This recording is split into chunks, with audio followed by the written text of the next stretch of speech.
What happens when a perfect life is built on a catastrophic lie? Bailey Bishop had everything: a sprawling Greenwich estate, a charismatic billionaire husband, and a place at the pinnacle of society. But her husband, Marcus Thorne, had a secret with blonde hair, endless legs, and a name, Serafina. When Bailey caught them in their penthouse apartment, she didn't scream. She didn't cry. She simply turned around, walked out, and vanished from the face of the earth. But it's the letter she left behind, a letter sent not to her husband, but to the world, that ignited a firestorm, destroying an empire and turning a society wife into a legend. The air in Greenwich, Connecticut, smelled of old money and freshly cut grass. From the outside, the estate of Marcus and Bailey Bishop was the very definition of success. It was a sprawling, ivy-covered Georgian mansion that sat on 12 acres of woodland, a monument of stone and glass that seemed to rise organically from the landscape. Inside, Bailey Bishop was adjusting a stem of white orchid in a Ming vase. Everything in her home was perfect, curated with a precision that bordered on the sterile. Bailey herself was like that, pale blonde, elegant, and possessed of a stillness that people often mistook for fragility. She was the perfect wife for a man like Marcus Thorne. Marcus was the sun to her moon. He was dark-haired, charismatic, and vibrating with an energy that dominated every room. He was the founder and CEO of Thorne Dynamo, a green energy company that had promised to solve the climate crisis with its revolutionary Helios core technology. He was lauded on magazine covers as the Tesla of the East Coast, the man who was making sustainable energy not just viable, but profitable and sexy. Tonight was the annual Future Forward Gala, the largest fundraising event for the Thorne Foundation and the undisputed highlight of the Greenwich social calendar. Bailey, as always, was the silent engine behind the event. She had curated the guest list, tasted the food, and approved the seating chart, ensuring rival investors were seated far apart. Marcus found her in the grand hall, tapping at her tablet. He kissed the top of her head, his scent, expensive cologne, and ozone washing over her. "It's perfect, Bailey, as always," he said, his voice a low, appreciative hum. He glanced at his phone, his thumb swiping rapidly. "Arthur Langdon just confirmed the Japanese consortium is in. They're buying another 5%. "That's wonderful, Marcus," Bailey said, her voice quiet. Arthur Langdon was Marcus's CFO, a man with sharp eyes and a shark's smile. "Wonderful. It's revolutionary, darling." He finally looked at her, his smile bright and blinding. "Tonight, we're not just throwing a party. We're announcing the future." He held her by the shoulders, his eyes intense. "In 2 years, Bailey the Helios core will be in every city. This party, it's nothing. We'll buy an island." She smiled, a small, practiced tilt of her lips. "Don't forget the press at 7:15. And your speech. You did review the notes I made." Of course," he said, already distracted by another ping from his phone. "It's just this new campaign. It's vital." Bailey's gaze lingered on his screen for a fraction of a second too long. She saw the name. Serafina. Serafina Vance. The new face of Thorne Dynamo. A model with eyes the color of the Caribbean and a body that seemed to defy gravity. Marcus had been insistent on hiring her, claiming she represented the youthful, vibrant energy of the brand. Bailey had met her. Serafina was all teeth and ambition, a woman who looked at Marcus not with admiration, but with a hunger that was chillingly familiar. It was the same look Marcus got when he was about to close a deal. "I have to take this," Marcus said, already walking away. "It's about the PR rollout for Serafina's shoot. Vital." Bailey stood alone in the cavernous hall. The house was silent save for the distant hum of the catering trucks. She looked at the perfect orchids, the polished marble, and the gilded frames of their perfect life. For the first time, she noticed the faint hairline crack that was spreading from the corner of the vase. She had built this cage. She had polished the bars and locked the door. She had been the perfect supportive wife, the one who had given up her own career to manage his life, his home, and his social standing. Before she was Bailey Bishop, society hostess, she had been Bailey Hayes, forensic accountant. A woman who could find a single falsified decimal point in a mountain of data. A woman who saw patterns where others saw chaos. And she was seeing a pattern now. The late-night meetings, the sudden whispered phone calls, the new encrypted laptop he kept in his briefcase, and the name Serafina, which appeared on his phone with the frequency of a stock ticker. She had ignored it, telling herself it was the price of admission for a man like Marcus. But as she stood in the silence, a cold, hard knot of certainty tightened in her stomach. It wasn't just infidelity. Infidelity was common. This felt different. This felt expensive. She walked to the large French doors and looked out at the grounds. The party would begin in 3 hours. She would smile, she would wear the sapphire gown Marcus had bought her, and she would play the part of the perfect wife. But as she watched the sun dip below the trees, Bailey Bishop made a decision. She wasn't just going to look for the crack. She was going to find out what was causing it. The gala was a resounding success. Marcus was brilliant, his speech painting a vision of a clean, bright future, all powered by Thorn Dynamo. He raised over $20 million for the foundation. Serafina Vance was there, draped in silver, laughing a little too loudly at his jokes and touching his arm a little too often. Bailey watched it all with a serene, fixed smile, accepting compliments on the peonies and the perfection of the sea bass. But her mind was elsewhere. It was on the encrypted laptop in Marcus's study. For the next 2 weeks, Bailey operated in the shadows of her own home. She became a ghost, her movements timed to his. She slept when he was at the office, and she worked when he was asleep. Her former life, the one of meticulous, obsessive detail, came rushing back. She was no fool. She didn't try to guess his password. Marcus was arrogant, but not stupid. Instead, she used a small USB keylogger she'd purchased under a false name. She planted it in the back of his desktop docking station one morning while he was in the shower.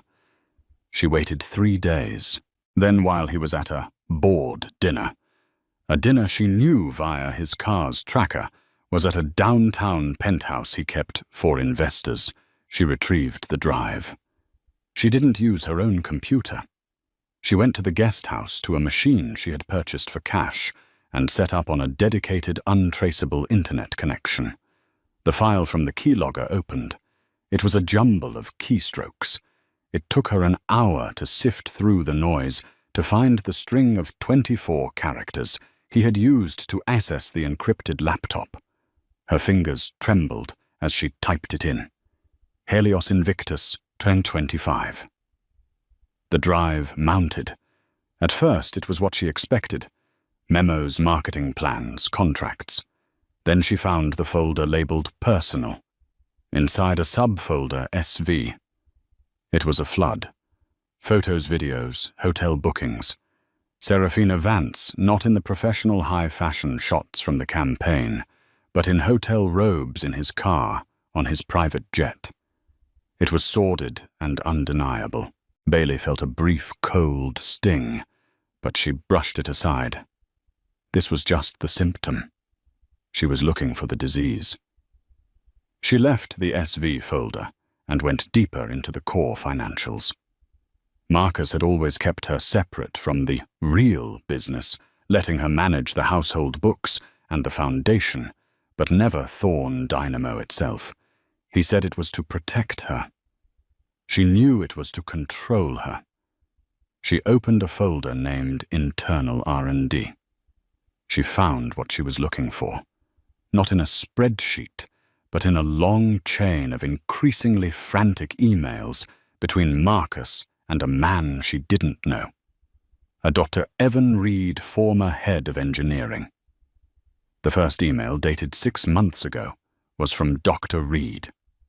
Subject: urgent. Helios core instability. Marcus. The test results from the Nevada plant are not just disappointing, they are catastrophic. The core is not holding a sustained charge.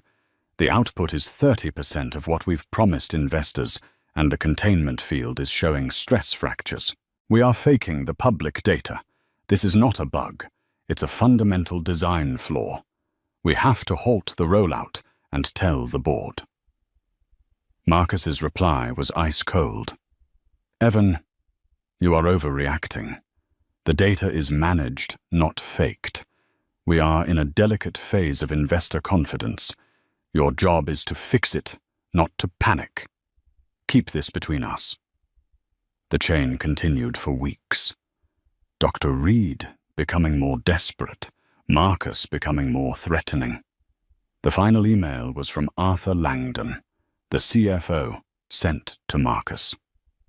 Subject: the Reed problem. It's handled. His severance package includes a non-disclosure agreement, so ironclad, he won't be able to order a coffee without my permission. He's gone. I've promoted his number 2, who understands team loyalty. Bailey's blood ran cold. This wasn't just infidelity. This wasn't just cutting corners. This was a multi-billion-dollar fraud. Thorn Dynamo, the company that was supposed to save the world, was a house of cards. The Helios core was a lie. She kept digging. She found the real money trail. A shell corporation registered in the Cayman Islands, SV Holdings. She had assumed SV stood for Serafina Vance. It did.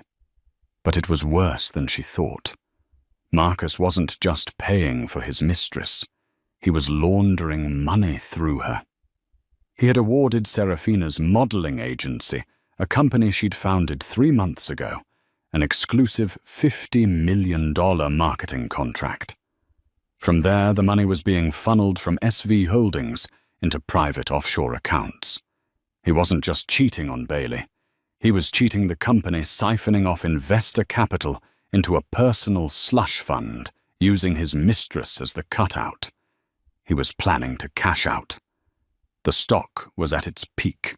He was preparing for a massive final round of funding, after which he and Arthur Langdon would sell their shares, leaving everyone else, including the Japanese consortium and the pension funds that had invested, with nothing but a worthless, unstable piece of metal. And Serafina was his accomplice. Bailey sat back, the glow of the monitor illuminating her pale, shocked face. The guest house was silent. He hadn't just betrayed her. He had betrayed everyone. He was a thief dressed in the clothing of a savior. She looked at the evidence, the emails, the bank transfers, the real unfiltered test data from the Nevada plant. She understood. Marcus knew the core was a failure. He was just trying to keep the lie going long enough to get rich. He would ruin thousands of lives. She thought about going to the board. But who on the board was clean Arthur Langdon? He was in on it. The others. They were so blinded by the stock price they'd never believe her. They would side with Marcus, and he would crush her. He would use the photos from the SV folder, paint her as a hysterical, jealous wife, and have her committed. No. She couldn't fight him in his world. She couldn't win in a boardroom or a courtroom. He owned the lawyers, the PR firms, and he thought he owned her. She looked at the drive in her hand. He had built his empire on lies. She would use the truth to tear it down. But first she had to disappear. And to do that, she had to control the narrative of why she was leaving. The fraud was the weapon, but the affair was the motive. She had to be the wronged wife, not the forensic accountant whistleblower. The world understood a woman scorned. It was the perfect cover. Her plan began to form, cold, meticulous, and precise. She wasn't just going to leave him. She was going to excavate him. Bailey Bishop spent the next month living a double life with chilling precision. By day, she was the dutiful, if slightly distant, Mrs. Thorne.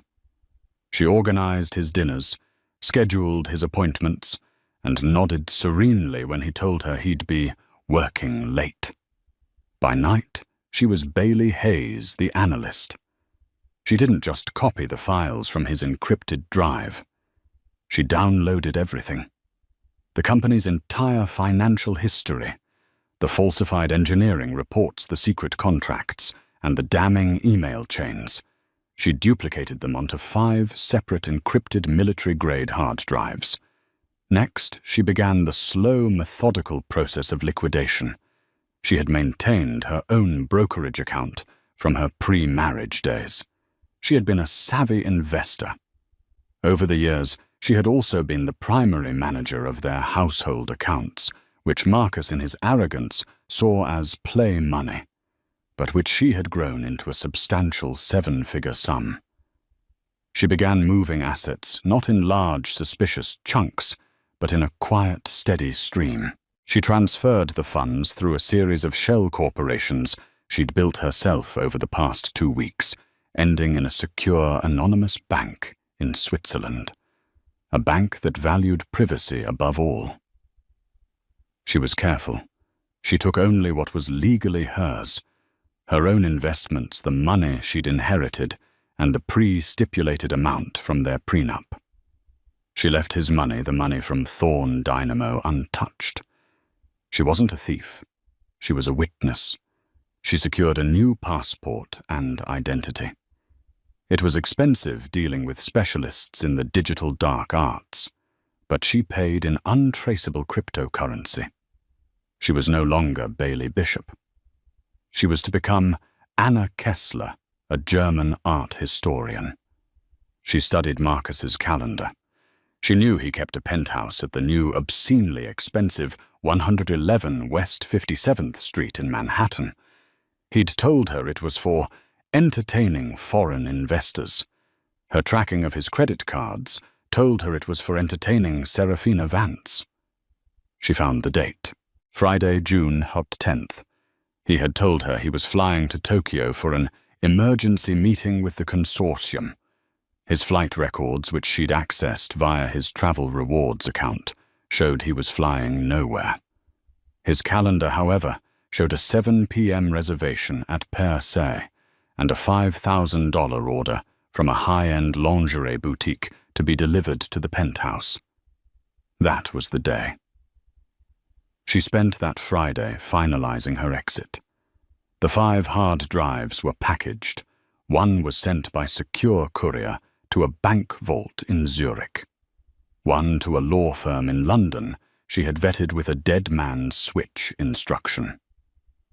If you do not hear from me by the 1st of every month, deliver this package to the U.S. Securities and Exchange Commission.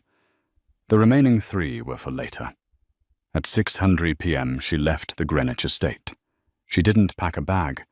She left her clothes in the closet, her jewelry in the safe, her phone on the kitchen counter. She walked out wearing a simple black dress, carrying only a purse.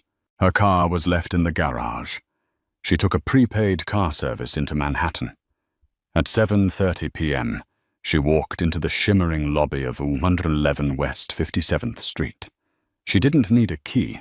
She knew the code to the private elevator. Marcus was sloppy. He used the company's founding date. 0815. The elevator opened directly into the penthouse. The scene was exactly as she had pictured. The skyline of Manhattan glittered behind them like a million judging eyes. Champagne glasses were on the marble bar. Music was playing. Marcus was in a silk robe, his back to her, pouring another drink. Serafina Vance was draped on the white sofa wearing the lingerie from the 7 p.m. delivery. They both froze. Serafina's mouth opened in a silent, perfect O of shock. Marcus spun around his face a mask of disbelief, which quickly curdled into fury. "Bailey, what the hell are you? How did you get in here?" This was the moment, the pivot point of her entire life. She was supposed to scream, to cry, to throw the champagne bottle. This was the scene he expected. Bailey Bishop did none of those things. She stood perfectly still in the entryway, her purse held in front of her. She looked at Marcus, her gaze flat and devoid of any emotion.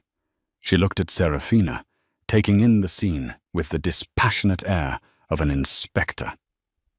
"Bailey, I can explain," Marcus stammered, taking a step forward, holding his hands up. "Can you—" Bailey's voice was quiet, but it cut through the music. "She means nothing to me, Bailey. It was a mistake, a stupidity.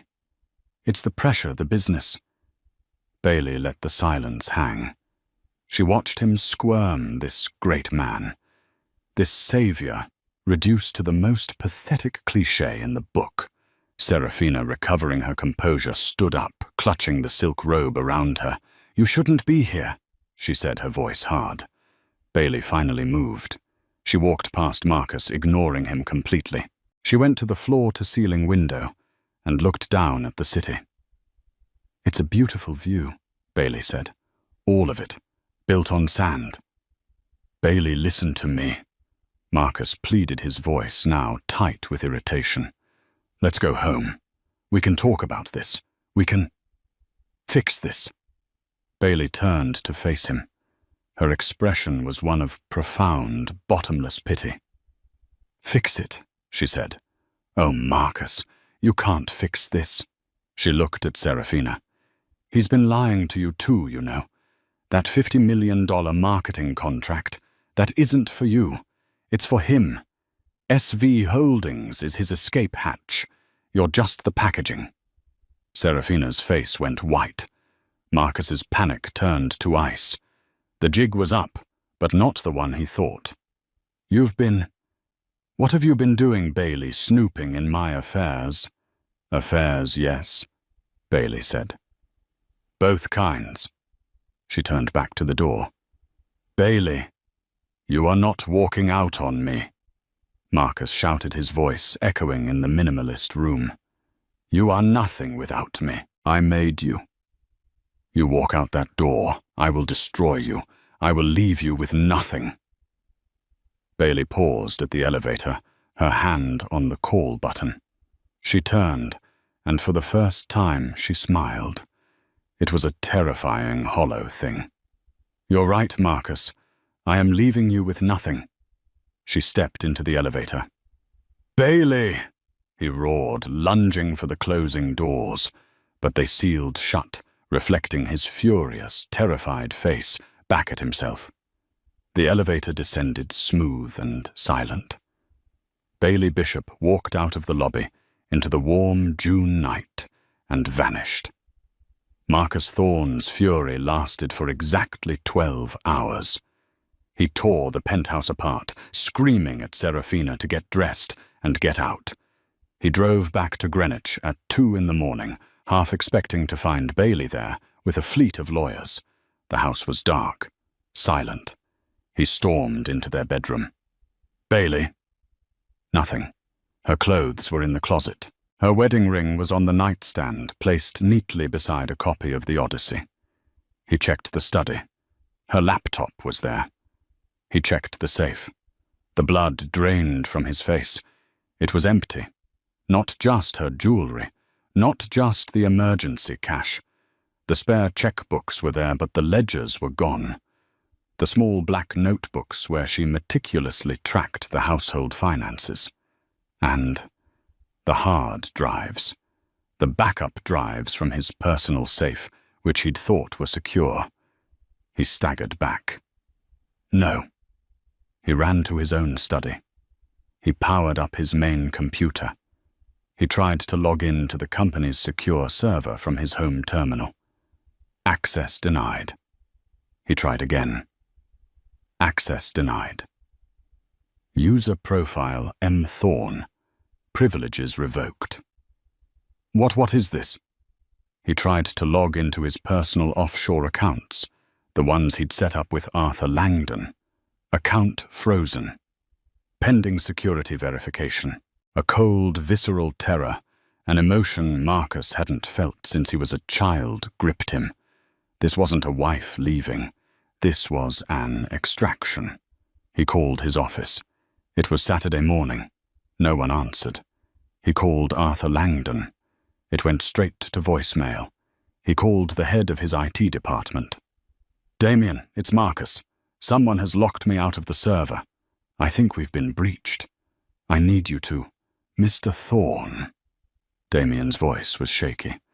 I can't do that, sir. My access was revoked an hour ago by an alpha-level administrator. I thought it was you." "Alpha level, I'm the only alpha, me and Arthur." "No, sir. There was a third. An administrator account we set up for the initial build-out years ago. EH admin. It's been dormant for 6 years. It just became active an hour ago." EH Bailey Hayes. Marcus dropped the phone. She had built the system. He remembered now vaguely. Years ago, before Thorne Dynamo was a giant, back when they were in a tiny office in Stamford. Bailey, with her accounting background, had set up their entire financial architecture.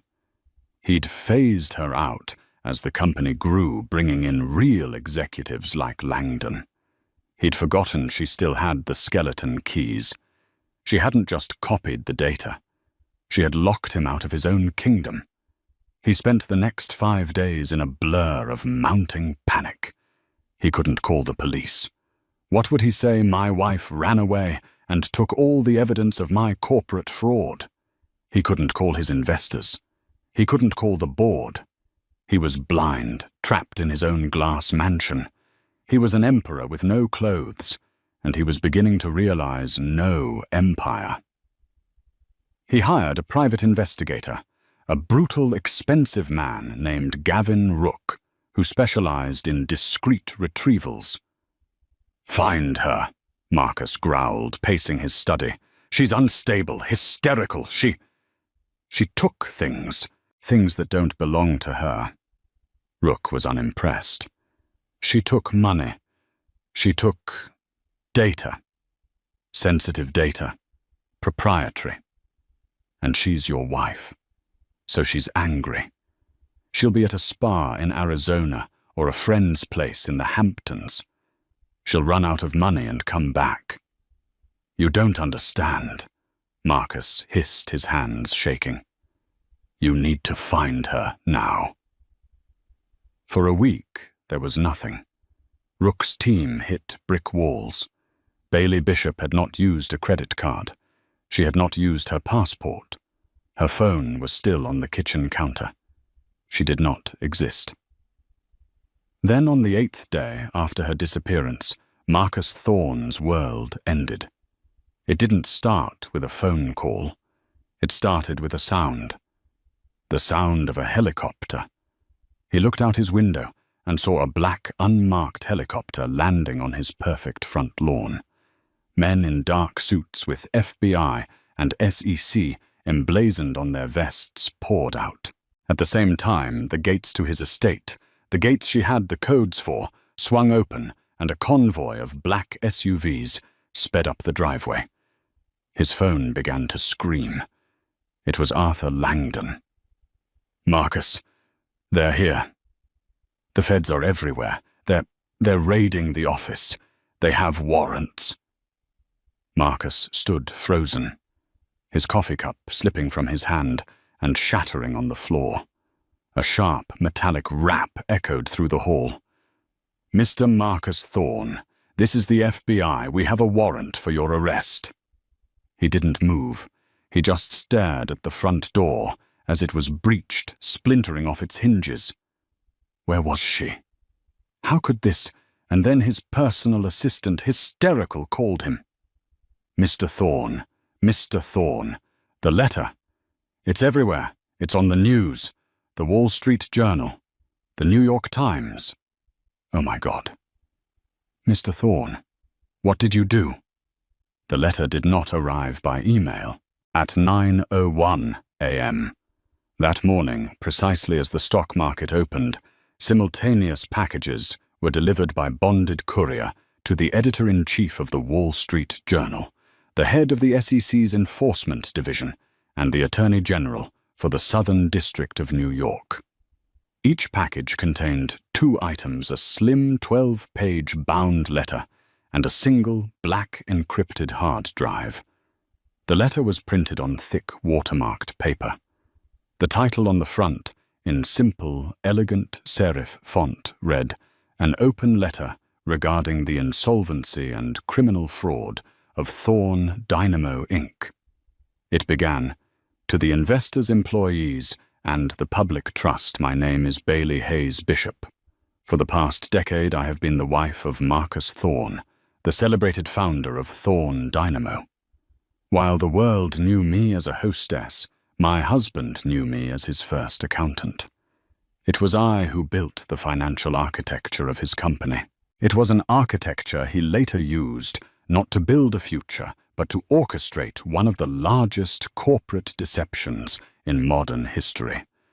I am writing this letter because I can no longer be complicit through my silence in this fraud.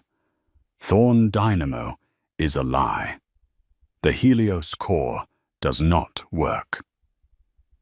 The letter was not a jilted wife's emotional rant. It was a cold forensic execution.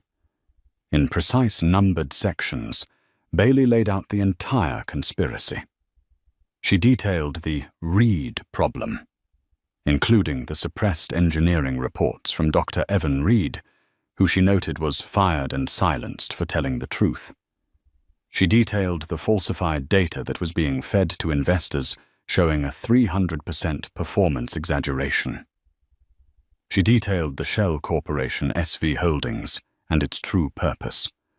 She named Serafina Vance not as a mistress, but as an unindicted co-conspirator in a scheme to launder stolen investor capital.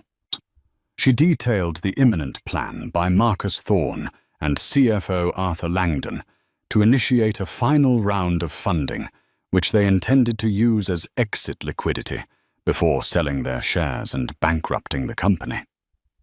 "Mr. Thorne's infidelity," she wrote in a chilling paragraph, "is a personal matter, but his use of his mistress, Miss Vance, to create a $50 million shell corporation to steal from his own shareholders is a federal crime. The affair was merely a symptom of his true pathology, a pathological greed that has poisoned his company from the root."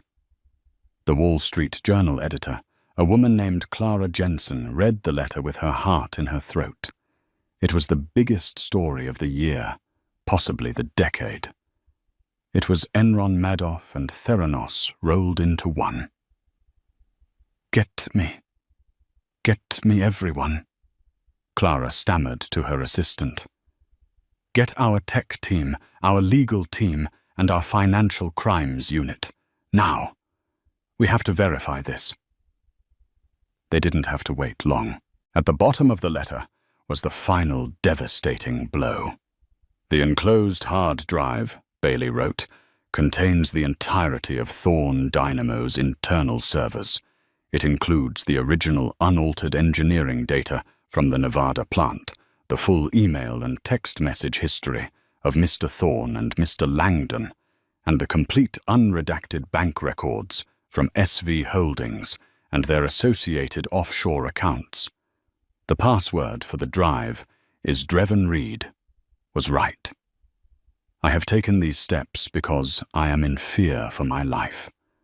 Marcus Thorne is a powerful, vindictive man, and the men he associates with are dangerous. I have disappeared. I am in a safe location, and I have taken precautions. Multiple copies of this drive are in secure locations across the globe. Should any harm come to me, or should any attempt be made to suppress this investigation, the full unencrypted contents of the drive, including materials not provided to you, will be released to every major news outlet and law enforcement agency worldwide. I urge you to act quickly. The market is open, and investors are still buying a lie. It was signed simply, Bailey H. Bishop. The journal didn't even have time to publish. The SEC, moving with a speed that shattered all bureaucratic records, had already seen enough. The letter combined with the drive was not just a smoking gun. It was a full confession, complete with appendices. They hit the sell button on Thorne Dynamo's stock, halting all trading. But it was too late. The news had leaked from inside the SEC. In 12 minutes, Thorne Dynamo's stock, once the darling of the S&P 500, flatlined. It went from $450 a share to $12, then to zero. The headlines were instantaneous and brutal. Thorne Dynamo. CEO arrested in FBI raider. The Bishop letter vanished. Wife exposes multi-billion-dollar Helios fraud, Helios Core. A hoax whistleblower wife claims model Serafina Vance implicated in Thorne conspiracy. By noon, Bailey Bishop was the #1 trending topic in the world. She was the vanished wife, the whistleblower ghost. Marcus Thorne, the man who was going to save the world, was led out of his Greenwich mansion in handcuffs, his face a mask of stunned, uncomprehending rage. The fallout was a nuclear winter. The collapse of Thorne Dynamo wiped out an estimated $70 billion in market value. Pension funds, university endowments, and tens of thousands of retail investors were ruined. The Japanese consortium Marcus had been so proud of was facing financial ruin. The case became the trial of the decade. The US government, humiliated by the scale of the fraud, threw every available resource at it. Arthur Langdon, the shark-eyed CFO, was the first to flip. Faced with life in prison, he agreed to testify against Marcus in exchange for a reduced sentence. His testimony painted a portrait of Marcus as a narcissistic mastermind who bullied his subordinates into compliance. Serafina Vance was next. Her high-powered lawyers tried to paint her as another one of Marcus's victims, a naive girl duped by a powerful man. That narrative held until the prosecution produced the bank records from SV Holdings, showing wire transfers from her account to purchase a villa in Lake Como and a $3 million diamond. She too testified, claiming Marcus had forced her to participate. No one believed her. She was convicted of conspiracy to commit wire fraud and money laundering. But the star witness was one who never appeared. Bailey Bishop. Her letter was the centerpiece of the trial. Her hard drive was the prosecution's entire case. The defense team, led by a high-priced lawyer named Benjamin Croft, tried to have her evidence thrown out. "This is inadmissible," Croft argued. "It is the fruit of a poisoned tree. This is evidence stolen by a vindictive, jealous wife.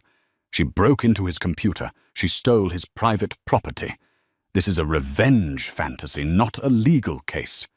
The judge, a no-nonsense woman named Tricia Warren, overruled him. "Mr. Croft, your client, is accused of defrauding the public of $70 billion. The private property you're referring to is evidence of that crime. The source's motive, be it jealousy, civic duty, or a love of opera, is irrelevant. The evidence is the evidence. It stands. The trial was a circus. The key email to Dreven Reed was right became a national catchphrase. Dr. Evan Reed himself was brought in to testify, a quiet, broken man who finally got to tell his truth. He explained in devastating technical detail how the Helios core was a physical impossibility and how his data had been systematically altered. Marcus Thorne's defense was pure arrogance. He testified that Bailey was unstable, that Dr. Reed was a disgruntled employee, that Arthur Langdon was the real mastermind. He claimed he was a visionary, not an accountant, and that he was unaware of the day-to-day minutiae. The prosecution's closing argument lasted 2 hours. The jury deliberated for 45 minutes. Marcus Thorne was found guilty on all 28 counts: securities fraud, wire fraud, conspiracy, and obstruction of justice. At the sentencing, Marcus, finally broken, wept and begged the judge for mercy. Judge Warren was unmoved. "Mr. Thorne, you have not just stolen money. You have stolen the public's trust. You preyed on their hope for a better future and sold them a lie. You destroyed the lives of your employees, your investors, and the one person who seems to have ever told you the truth, Dr. Reed. You are the architect of your own destruction." Marcus Thorne was sentenced to 45 years in a federal penitentiary. The media, deprived of Bailey, turned Marcus into the ultimate villain. But the question remained: where was Bailey Bishop? The PI Marcus had hired, Gavin Rook, was now being paid by news agencies to find her. He found nothing. She had used no planes, trains, or automobiles registered to her. The Anna Kessler identity was a ghost, a legend. She had simply evaporated. The world media painted her as a folk hero, a mysterious avenger. She was the woman who had brought down an empire with a single letter. But she was nowhere to be found. 9 months, 274 days since she had stepped into that elevator, leaving one life in a shattered penthouse and descending into the unknown of another. Florence, Italy. The afternoon sun, the color of warm honey and old Chianti, spilled across the Piazza Ognissanti. Here the air smelled of roasting coffee and centuries-old stone, a stark welcome contrast to the metallic, sterile scent of old money and cut grass in Greenwich. At a small wrought-iron table in the corner of a cafe, a woman sat sketching the intricate facade of the church across the square. She was slim, dressed in a simple cream-colored linen blouse and dark trousers. Her hair was short, a rich, deep brunette cut in a chic, severe bob that framed a face which, while familiar in its bone structure, was entirely new. The pale, fragile, blonde Bailey Bishop was gone. In her place was Anna Kessler, a woman with a gaze that was not still but settled. Anna Kessler was an art historian, specializing in the restoration of Renaissance frescoes. She spoke Italian with a faint, academic German accent, a fiction she had practiced into fact. She lived in a modest but elegant apartment overlooking the Arno, a place filled with books and light and entirely empty of gilded cages. She had been Bailey for a decade. She had been Anna for 9 months. It was only now that she was beginning to feel like herself. She paused, her sketching, her charcoal pencil hovering over the paper. The last 9 months had not been a vacation. They had been an exorcism. The first few weeks in particular had been a masterclass in controlled terror. She allowed her mind to drift back past the art classes, past the quiet nights, to the moment the elevator doors had sealed her in and Marcus out. Flashback, the escape. The descent from the 57th Street penthouse was the longest 60 seconds of her life. She had not pressed the button for the lobby. That was where he would expect her, where he could have security stop her. She had pressed the button for the P2 parking garage. The doors opened to a cool concrete silence. She walked, not ran, to the stairwell. She took the stairs up, not down, emerging into a service corridor she had mapped from the building's blueprints weeks before. It let her out onto 58th Street, a full block away from the grand entrance, a ghost exiting through the walls. She walked 10 blocks east, melting into the Friday night throng of tourists and theater-goers. Bailey Bishop, in her bespoke black dress, would have drawn a car. Anna Kessler, in her infancy, needed to be invisible. Her first stop was a 24-hour gym near Port Authority, a place of transient, anonymous humanity. Her go bag wasn't a bag at all. It was a prepaid locker, secured under a false name 2 months prior. Inside the humid, metallic-smelling locker room, she stripped off the skin of Bailey Bishop. The black dress, the Manolo Blahniks, the delicate diamond earrings, all went into a trash receptacle. She wiped off her subtle, expensive makeup with a rough paper towel. From the locker, she pulled on a pair of nondescript grey trousers, a simple black t-shirt, a pair of running shoes, and a faded denim jacket. The final piece was a wig, shoulder-length, mousy brown. It was unflattering. It was perfect. Bailey Bishop had walked in. A tired, unremarkable commuter walked out. She didn't go to JFK. She didn't go to Grand Central. Any terminal with a federal presence was a risk. Marcus would have her name on a no-fly list within an hour, claiming she was unstable, a danger to herself. Instead, she walked to the Port Authority bus terminal. She paid cash for a one-way ticket on a Greyhound bus to Montreal. The 12-hour ride was a unique, grinding form of psychological torture. Every time the bus slowed, every time it pulled into a dimly lit rest stop in upstate New York, her heart hammered against her ribs. She expected to see his face, or worse, the impassive, brutal face of his investigator Gavin Rook, stepping onto the bus. She sat in a window seat, her head down, pretending to sleep, her muscles so tense they ached for days. She crossed the Canadian border at 5:00 a.m. The border agent, sleepy and bored, glanced at the American passport she'd presented, one of 3. She'd had prepared this one for a Mary Ann Peters, and waved her through.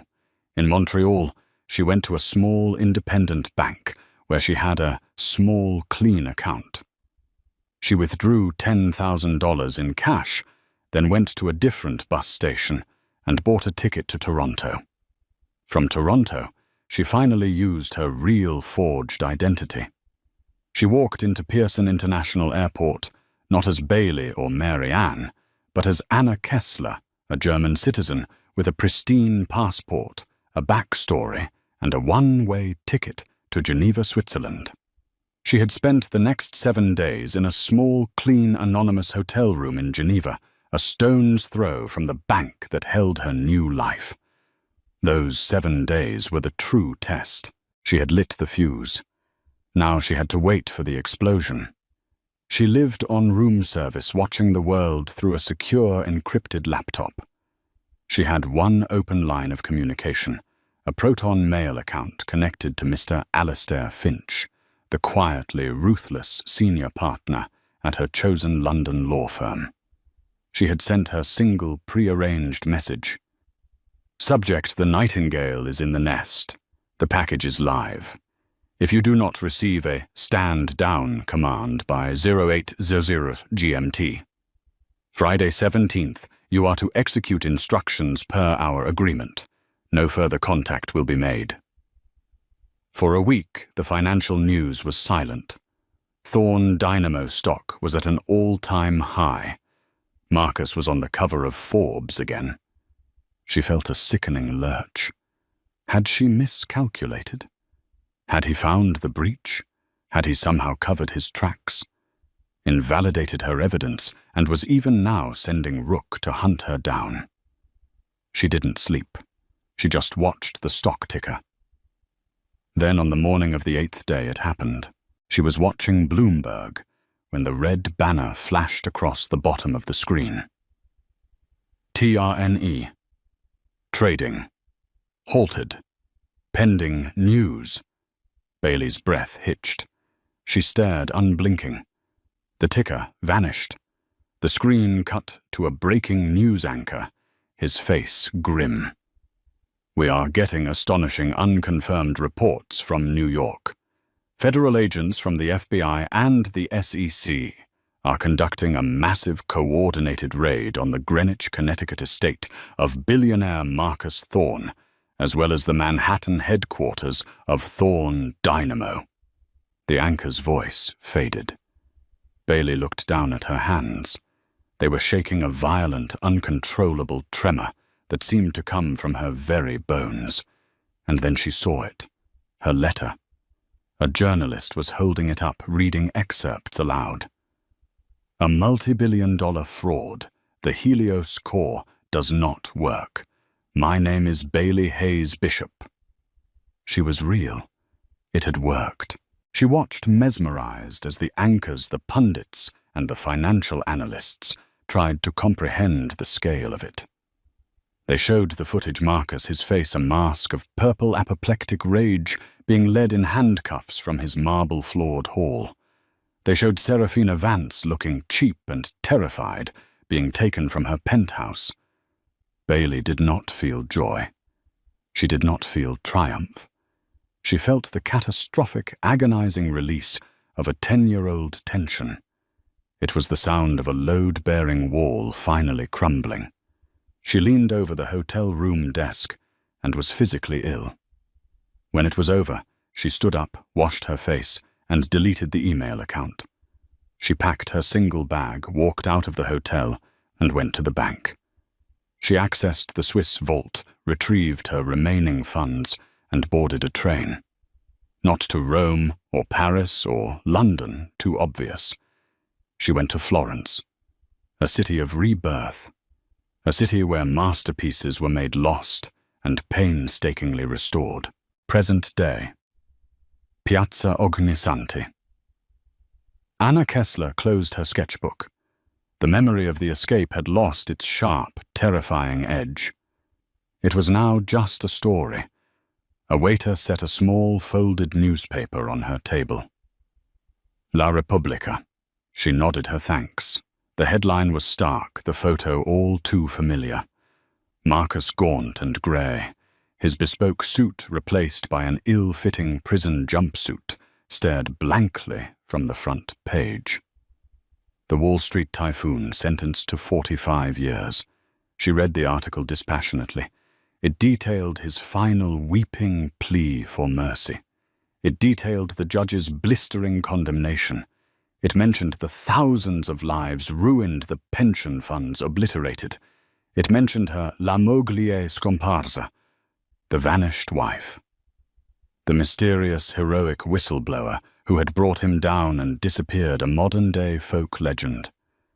She felt a flicker of nothing. Not pity, not satisfaction. He was just a variable in a solved equation. Her encrypted phone, a device she used only once a month, vibrated on the table. A new message.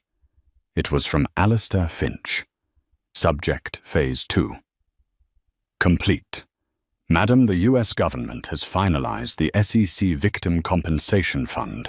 As per your irrevocable directive executed the day of your departure, your entire spousal asset claim, $84.5 million, after liquidation and taxes, has been anonymously endowed. The Evan Reed Foundation for Technical Truth is now capitalized in perpetuity. Its first action enclosed was a success. We await any further instructions, though we understand none are forthcoming. Be well. AF. Her fingers steady now opened the attachment. It wasn't a bank statement. It was a small, obscure press clipping from a Californian tech journal. Young engineer wins suit against biotech firm. The story was simple. A 28-year-old woman, a junior engineer named Priya Sharma, had been fired for refusing to sign off on falsified data for a new medical device. She had been blacklisted, threatened, and was drowning in legal fees. Then an anonymous foundation had stepped in, the Reed Foundation. It had provided her with a legal team that outmatched the corporations. It had protected her from media harassment, and it had funded her defense until she had not only won her wrongful termination suit, but had forced a federal inquiry into the company's practices. Anna closed the phone. That was her victory. Not Marcus in chains. Not her name in the headlines. This quiet, unknown engineer who had told the truth and had not been destroyed for it. The money Marcus had stolen, the money he had used to build his lies, was now being used to protect the truth. It was the most perfect forensic justice she could imagine. Bailey Bishop had not done it for revenge. Revenge is a hot, messy, passionate act. This had been an audit. This was the balancing of the books. Marcus, Serafina, Arthur Langdon. They were just rounding errors she had to correct. She looked at the newspaper photo of her former husband one last time. He wasn't a monster. He was just a decimal point in the wrong place, a miscalculation that had threatened the integrity of the entire system. And Bailey Hayes, the forensic accountant, had simply finally corrected the balance sheet. Anna Kessler paid for her coffee in cash and gathered her sketchbook. She slid her sunglasses on, hiding her eyes, but not her presence. She stood, and for the first time in her life, she didn't feel the need to be invisible. She wasn't running. She wasn't hiding. She was simply Anna. She had her work, her art, and her freedom. She walked out of the cafe and into the warm, golden light of the piazza. She did not disappear into the crowd. She joined it. Bailey Bishop's story is a masterclass in calculated consequences.